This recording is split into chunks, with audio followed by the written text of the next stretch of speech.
guys, meet the future of transportation. Second day bilang isang BINPAS driver. So, tinatawag tayo, di ba? Para sa para sa training, di ba? Training ngayon, di ba? So, babalik na kami ron para ituloy kasi hindi pa tapos. Mga poging driver.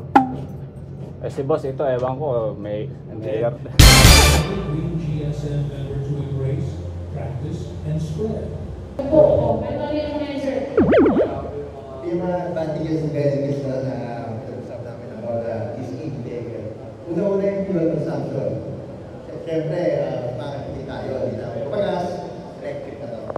Then, environmental friendly, electric na importante kasi tayo na auto layer, tapos yan.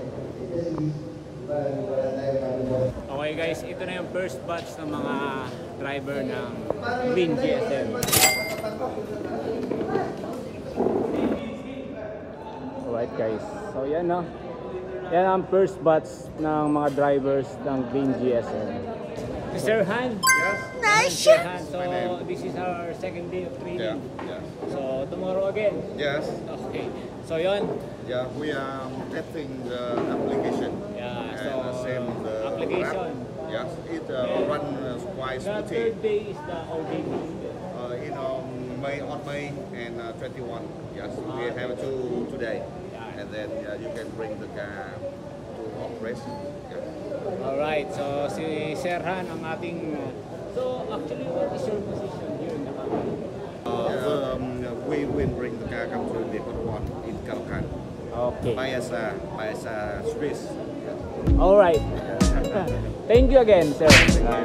So yun guys, dito nagtatapos yung aming second day of training. Siyempre, meron naman siyang bayad, which is 400. So meron pang isa pa, or maybe dalawa pa. Depende, no, kung hanggang kailan. Pero sa ngayon, tapos na. Yan, uwian na kami.